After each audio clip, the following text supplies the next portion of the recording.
ভারতবর্ষের কোন রাজ্যের মিডিয়াকে মনে হয় না একটা হেডলাইন, একটা কমন হেডলাইন মাসে 5 বার করে বলতে হয়, যেটা আমাদের রাজ্যে ঘটে থাকে আমাদের সঙ্গে।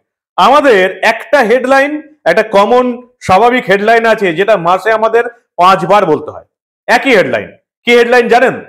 হেডলাইনটা হচ্ছে, এই খবরের হেডলাইনটা হচ্ছে এমন: রাজ্যের বিরোধী দলনেতাকে আটকাতে গিয়ে লেজে গোবরে রাজ্য সরকার।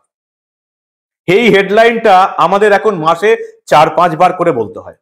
গত কয়েক মাসে তো সেটার সংখ্যা আরো বেড়ে গেছে। যেমন আজকে ওই একই হেডলাইন আমাদের আবার বলতে হচ্ছে। রাজ্যের বিরোধী দলনেতা শুভেন্দু অধিকারীকে আটকাতে গিয়ে কলকাতা হাইকোর্টে লেজে গোবরে হয়ে গেল মমতা বন্দ্যোপাধ্যায়ের সরকার। শুভেন্দু অধিকারীকে আটকাতে হবে, তাকে সন্দেশখালী যেতে দেওয়া যাবে না। একবার লেজে গোবরে হয়, দুবার লেজে গোবরে হলো, তৃতীয়বার হ্যাট্রিক হয়ে গেল। মানে মুখ পোড়ানোর তো একটা লিমিট থাকে নাকি?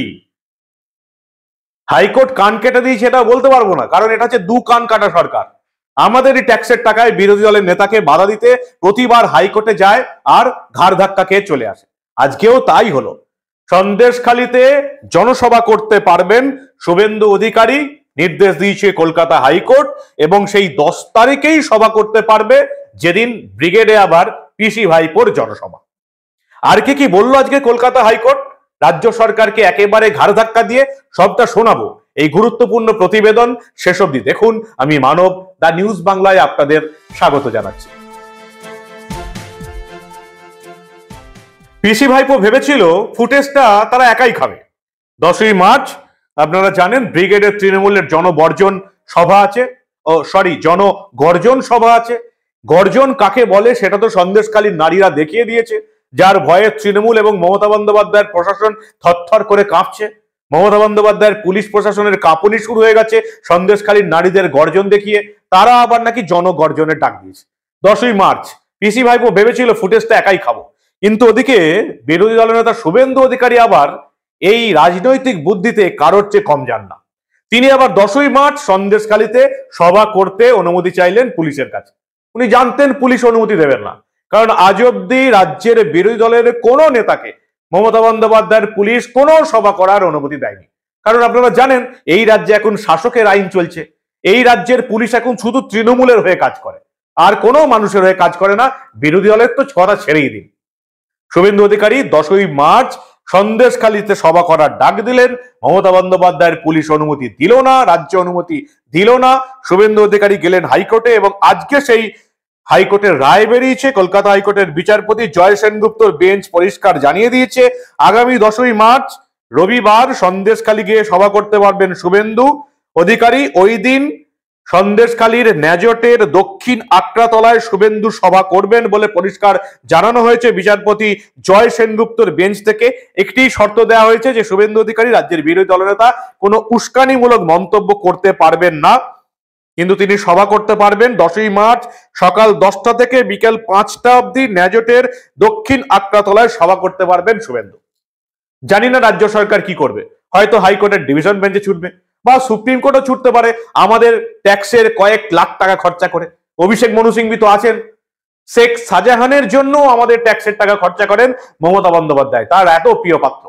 শেখ শাহজাহানের জন্য গত 2-3 দিনে প্রায় 60 থেকে 70 লাখ টাকা উড়িয়ে দিয়েছেন মমতা বন্দ্যোপাধ্যায় শেখ শাহজাহানকে শুধু কলকাতা পুলিশের হেফাজতে রাখতে, যাতে তাকে সিবিআই হেফাজতে দিতে না হয়। আর বিরোধী দলের নেতাদের সভা বন্ধ করতে মমতা বন্দ্যোপাধ্যায়ের সরকার বছরে যে কত কোটি কোটি টাকা উড়িয়ে দিচ্ছে আপনারা সেটা ধারণা করতে পারবেন না। শুধু শুভেন্দু অধিকারীর পেছনেই মমতা বন্দ্যোপাধ্যায়কে মাসে কয়েক কোটি টাকা খরচা করতে হয় তার সভা বন্ধ করতে। কিন্তু বন্ধ করা তো দূরের কথা, কলকাতা হাইকোর্টে প্রতিদিন চরথাপ্পড়কে, হাইকোর্টের রায়ের চরথাপ্পড়কে প্রতিদিন ফিরে আসছে মমতা বন্দ্যোপাধ্যায়ের সরকার, তবু এদের লজ্জা নেই। 10 তারিখে জনগর্জন সভা হবে, পিসি ভাইপোর সভা হবে ব্রিগেডে, এবং ওই দিনই কিন্তু সন্দেশখালীতে জনসভা করার অনুমতি পেলেন শুভেন্দু অধিকারী। বিচারপতি আজকে জানাচ্ছেন পরিষ্কার, বিচারপতি জয় সেনগুপ্ত বলছেন এই মিটিং করতে না দিয়ে আপনারা কাকে রক্ষা করতে চাইছেন? সন্দেশখালীতে কোনো গোলমাল না থাকায় সেখানে 144 ধারা ছিলই না, সব 144 ধারা উঠে গেছে, স্বাভাবিক হয়ে গেছে। যেই শুভেন্দু অধিকারী সভা করতে চাইলেন আপনারা 44 ধারা জারি করে দিলেন আর সভাটাকে বানচাল করার জন্য, সভা বন্ধ করার জন্য চেষ্টা করলেন। সভা আটকাতে 144 ধারা জারি করছেন আমরা। অবশ্য মমতা বন্দ্যোপাধ্যায়ের পুলিশকে আদালত এইসব বলে আর কি করবে, কারণ তাদের না আছে লজ্জা, না আছে শরম। নির্লজ্জ, দলদাস, চটিচাটা পুলিশ এখন হচ্ছে এই মমতা বন্দ্যোপাধ্যায়ের পুলিশ। তারা শুধুমাত্র তৃণমূলের পুলিশ, সাধারণ মানুষের পুলিশও নয়। বিরোধী দলের কথা তো ছেড়েই দিন। শুভেন্দু অধিকারীকে আটকাতে গিয়ে মাসে অন্তত 5-6 বার করে মমতা বন্দ্যোপাধ্যায় সরকারকে হাইকোর্টে যেতে হয়, এবং হাইকোর্টে শুধুমাত্র শুভেন্দু অধিকারীর সভা আটকাতে আমাদের ট্যাক্সের কয়েক কোটি টাকা খরচা করে মমতা বন্দ্যোপাধ্যায় সরকার। এই সরকারটাকে আপনারা পরিবর্তনের সরকার বলে 3 বার বিধানসভা ভোটে জিতিয়ে নবান্নের সিংহাসনে বসিয়ে রেখেছেন, যাদের নেতারা নিজেরা সন্দেশখালিতে গিয়ে হরিনাম সংকীর্তন করতে পারে, জনসভা করতে পারে, কিন্তু বিরোধী দলের নেতাদের জনসভা করতে দেবে না।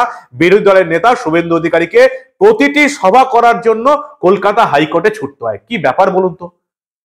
হাইকোর্টে এমনি কয়েক লক্ষ মামলা পেন্ডিং আছে, মানুষ বিচার পাচ্ছে না, এবং সেখানে যদি প্রতিটি বিরোধী দলের নেতাকে জনসভা করতে যদি হাইকোর্টে ছুটতে হয়, তাহলে এই সরকারটা থাকা আর না থাকা একেবারেই সমান। শাসকের সরকার চলছে, শাসকের আইন চলছে, এই সরকারটা শুধুমাত্র তৃণমূলের সরকার। মমতা বন্দ্যোপাধ্যায়ের এই পরিবর্তনের সরকারটা শুধুমাত্র তৃণমূলের নেতা মন্ত্রী আর নিজের দলের সরকার, এছাড়া এই সরকারটার আর কোনো অস্তিত্ব নেই, থাকা না থাকা একেবারে সমান।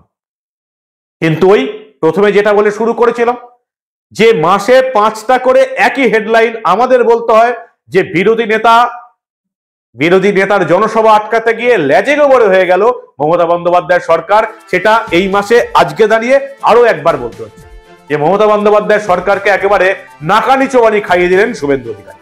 কি বলবেন আপনারা? সবটাই তো শুনছেন।